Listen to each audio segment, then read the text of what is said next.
I'm Chetna here on the 21st day of my protest at KPCC Karnataka Pradesh Congress Committee office in Queens Road, Bangalore.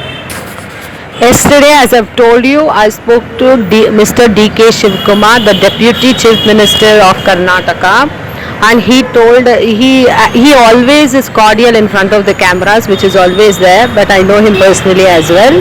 I know he does not like Dalits, and he won't help us out. So, yesterday he said I have to go to the Home Minister and he will give a call. Why couldn't he give a call in front of me only? It's all just a way of again deceiving me. So I've come back to the same place. I'm sitting here in front of KPCC office protesting on the 21st day. Yesterday while going back I was thinking, why these people don't respond.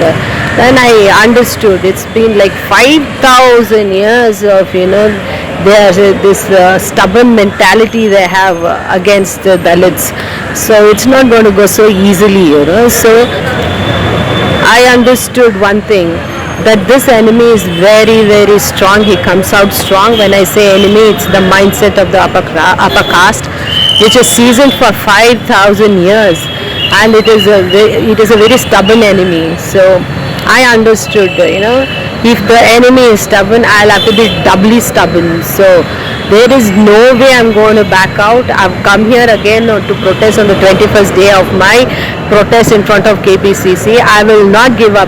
See, every day I meet this politician, I get to understand a little bit better more. I get to understand them, better. Today I understand them better than yesterday. It's like that, Yesterday I could go ahead and ask him few questions, which he was not able to give the solution for. So I understood now.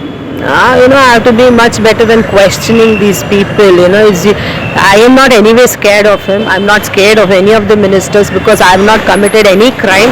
I'm actually, in fact, coming here for asking justice, which is their work. They have chosen to be in this public service. They want to do the public service that they've come, and we have voted for them, and it is their duty to work for us. I'm not going to get up and go. It is their duty. Let them work. I'm going to make them work. If you don't make them work, they will never work. I will ensure they will work for us. We've elected them so they can do work for us, and I will ensure they work for our cause too, Dalits cause, not only for their upper caste.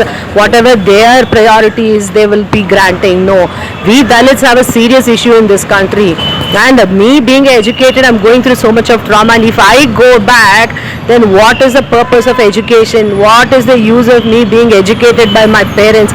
It will be a total waste. It was as good as my parents not making me educated and getting me married to some uneducated guy. After I've been educated, I know my rights. I'll be a fool to sit in my house and think somebody else fixed my problem. I've understood in my life nobody will fix my problem. I have to fix my own problem. So I've come here to fix my problem. I think I have to fix so many other things also. Whatever it is, I am going to fix, and I will ensure I'll get my justice and live from here. When I was growing up, my mother always told me, things like certain customs or traditions, and when I asked why, she said there's no answer for it. I couldn't understand. I had to accept the fact that there are no answers for certain things.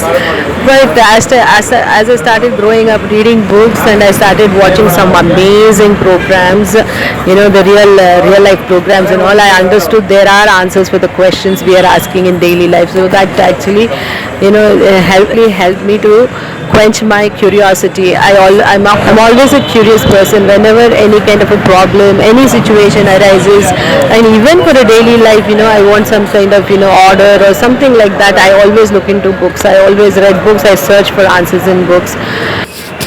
As a Dalit and as a quest for my the roots and what is the reason the way we Dalits are, to try to find out. I try to figure out why we are like this, why our lives are like this. Is it true that we were born like this? Questions like that, and why we have to be the slave class of the upper three classes. So all these kind of questions led me to keep reading, understanding. So whatever I've experimented, I've understood, I will try to tell to a few of my Dalit brothers and sisters. I hope it gives solution for their questions, which is there in their head also. Every human being, what I've understood is every human being, first, as you know, they need the basic needs of food, water, and then the clothing, shelter, and after all that, there's something called he wants his ego to be satisfied, right? So nobody wants to be in bondages. It's a basic characteristic of a human being. After all his basic needs has been satisfied, he always wants to be free, and he wants to lead a free, have to have a free will and lead a free life. That is basic to every human being. Western countries, like if you take for America or France, they fought for freedom. It was because for this only. They wanted to have control over their lives. They didn't want somebody else to rule over them. Nobody wants to, even the woman, she also fights for her rights. Did you know, in the Western world as well, people were in bondages. Nobody were free for a long time until the period of antiquity. Antiquity is a period where handful of people dreamed of freedom. That was actually known to be the foundation of the present present Western civilization. So where they started, the people like philosophers, warriors, and who did mighty deeds started to arise from the society. We live in glorious India, so we have glorious past. So they say, the upper caste people, and people, because I don't think we were associated with anything glorious before in our past, before independence. But anyways, the one glorious moment I feel I'm very proud of is, whatever this freedom movement was started, it was inspired by one of our scheduled tribes, brothers and sisters, revolting against the Britishers. When the Britishers were taking the goods in the trains, it was first the Dalits only who took the stones and hit them, and they stopped the British from taking the goods. So the first success of revolting came from the Dalits only. After seeing us, the upper caste mustered the courage to fight for freedom. Then if we have helped them understand that we have the power to stop somebody who's taking away our rights, we fought back, we revolted, and I'm amazed in the kind of courage those people had, the Dalits who tried to stop the train, the goods train of the British. Why can't now the modern Dalit who's educated, why is he scared? Why is he scared of society? Forget the society. If I also keep thinking about this society, I can't sit here, come and in front of the road, in front of all these people, sit here and fight. I'm least bothered about the society because society has all unrealistic expectations. It will try to put you down and expect you to be a very decent person by putting yourself down and sitting inside the house. I am not going to accept all that.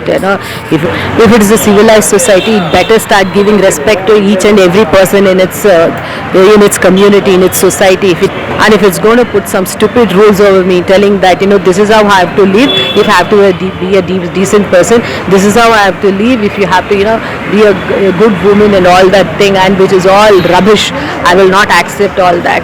There is, I also believe in decency, I also believe in having a good reputation and all, but that is written by some upper caste guy, which is absolutely unreasonable and does not fit into our class. For Dalit class, it does not. If you don't come out and fight, you think these people will give rights to me? They will not give. They'll happily take my land and go away, not even paying me a penny. I am not giving up on my land, nor am I giving the rights on my my children having a great life in this country and the other country they go into. I am going to fight. I'm going to take my rights. Before any of the European countries thought of even going and colonizing any other countries like Africa and Asian countries, there was one man who brought about the whole change. His name was Alexander the Great. He was the one who thought the unthinkable and who did the undoable at that time. Alexander the Great had the chutzpah to go into the things, do things that no man had ventured into before. He had the insatiable appetite to, discover things. He went to the ends of the earth, conquered the kingdoms. He's called the inexhaustible warrior. He is an invincible conqueror. So to have characteristics like that, you should have a lot of courage and chutzpah. Without that, no man can ever do anything great.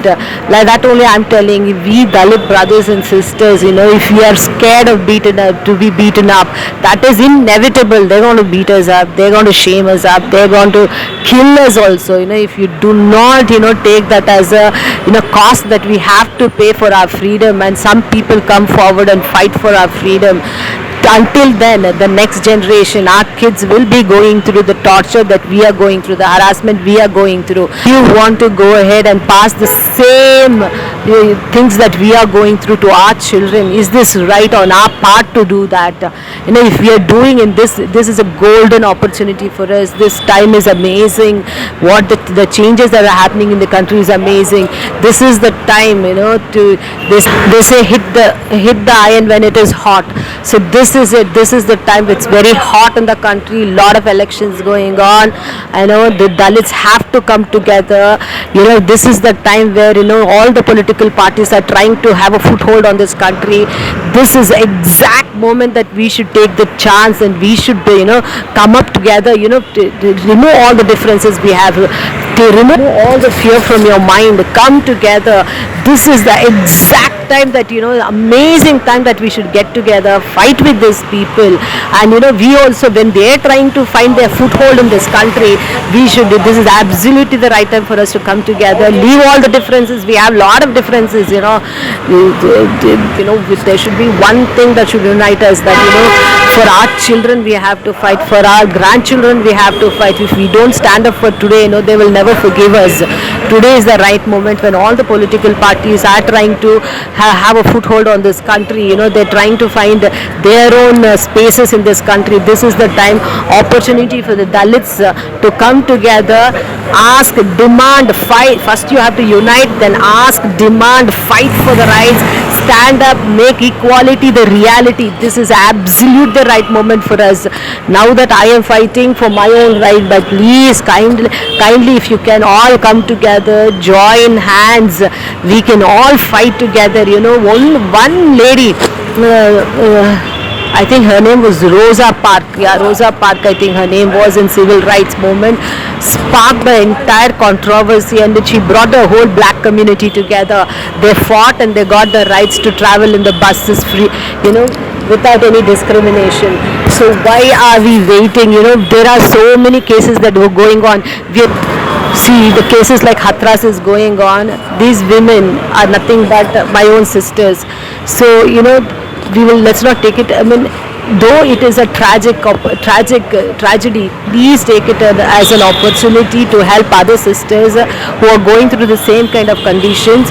Please come together, unite together, let's fight together. All these political parties are trying to have a foothold on this country. They're trying to fight, they are trying to make spaces for themselves. Let's also include in this fight, instead of being a mere spectators. We should also be involved in this fight. We should also fight and take our rights and make spaces for ourselves. This is a golden opportunity. If we live now, then when? Our brothers and sisters and villages and towns are unable to come together and fight for their rights because we Dalit educated people we absolutely have no time for anybody else but except ourselves, and whatever the small organizations are there, we're unable to create any leaders whom they could look up to. So what I would say is, we are educated, whoever is educated, let's get together, try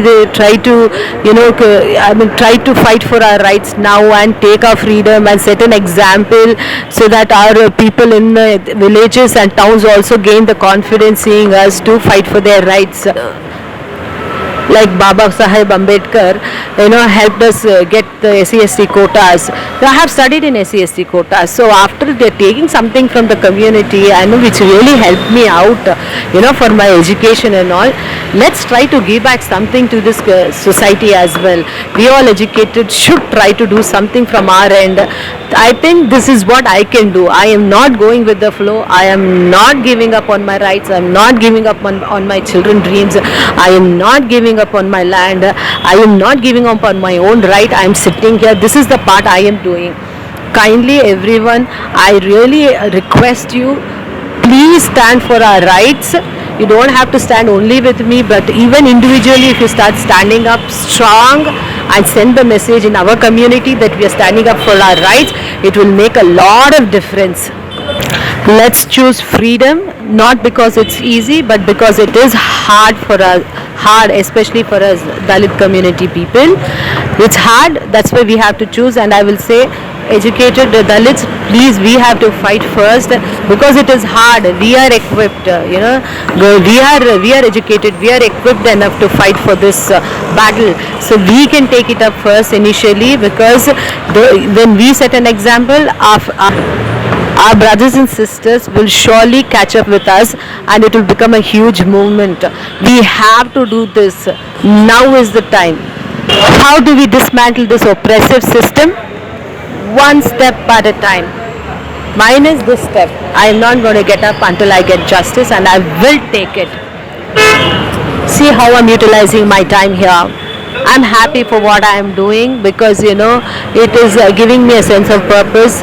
Instead of sitting me quietly with my Baba Saheb banner in front of me, and watching these people go by, this is actually helping me out. I'm keeping myself occupied, I'm keeping my spirit up. I am not going to bog down looking at these people. I'm going to fight.